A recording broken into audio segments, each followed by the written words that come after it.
उस्ताद इत्तेहाद जिंदाबाद, पेटे अलग जिंदाबाद, पेटे अलग जिंदाबाद।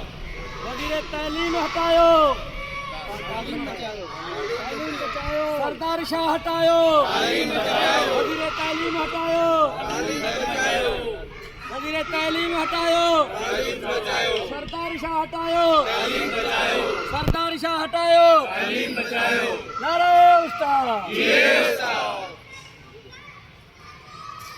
अज बिस्मिल्लाहिर्रहमानिर्रहीम असांजी जेको मरकज़ जी तरफ़ खां तहरीक जो ऐलान कयो वियो आहे, असां उन जे सॾ खे वरनाईंदे असां तहरीक जो आगाज़ पिया कयूं त असां सां खोड़ सारा मसइला आहिनि। असांजे उस्तादनि सां सभ खां पहिरियां ई जेको मेन इशू आहे, असांजो जेको सरदार शाह वज़ीर तइलीम आहे, जेके उस्तादनि जे लाइ जेका ॿोली ॻाल्हाई हुअसीं, तमामु ॾुखो ईंदड़ ॿोली, जेका नाज़ेबा ॿोली ॻाल्हाई हुअसीं, असीं उनजी भरपूर लफ़्ज़नि में मज़मत था कयूं।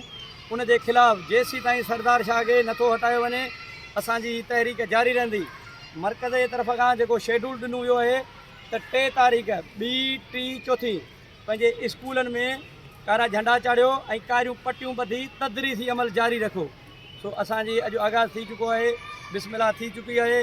इंशाअल्लाह तोड़ निभाईंदासीं, मैदान मल्हाईंदासीं।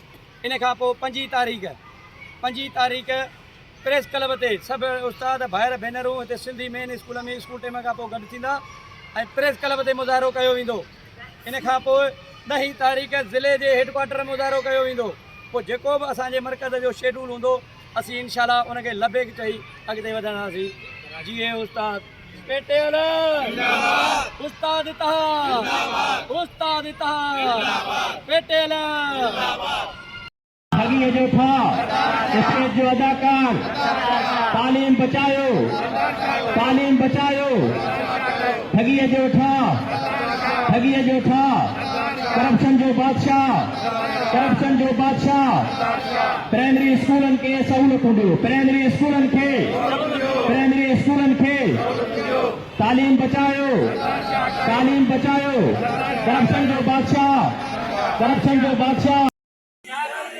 जारी आहे, जारी रहंदी, जंग असांजी जारी रहंदी। जेसी रात अंधारी रहंदी, जंग असांजी जारी रहंदी। जारी आहे, जारी रहंदी, जंग असांजी जारी रहंदी। जारी आहे, जारी रहंदी, जंग असांजी जारी रहंदी। जारी आहे, जारी रहंदी, जंग असांजी जारी रहंदी। उस्ताद इत्तेहाद जिंदाबाद, उस्ताद इत्तेहाद जिंदाबाद, उस्ताद इत्तेहाद जिंदाबाद। बद इखलाक डीओ हटायो, बद इखलाक डीओ हटायो।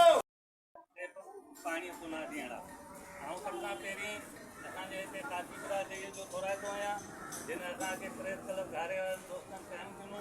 हुन सां गॾु ऐं असांजे ज़िले क़यादत साईं मोहम्मद शरीफ़ कुल्लो, साईं ख़ैर मोहम्मद ऐं ॿिया दोस्त ऐं ठाकरे तेलके जा जेके उस्ताद उहिदेदार भाती जेके दोस्त आया आहिनि, उन सभिनी जो शुक्रियो थो अदा करियां। मां सभिनी खे ख़बर आहे त असांजो हीउ एहतिजाज पुरअमन एहतिजाज आहे ऐं इहो एहतिजाज ॿियो ख़ासि करे फीमेल टीचरूं पंहिंजी ख़ासि करे नंढी उमिरि खे रिलीव करे पंहिंजी ऑफिस में विहारे थो, सुबुह खां वठी शाम जो 4 बजे ताईं। हीउ किथे जो इंसाफ़ आहे? ऐं उनखां पोइ जेका असांजी टीचर आहे फीमेल असांजी अदी, उनखे जेको असांजो सिलेक्ट प्रोग्राम हले पियो, उन सिलेक्ट प्रोग्राम में उहा छोकिरी मिनिस्टर वरी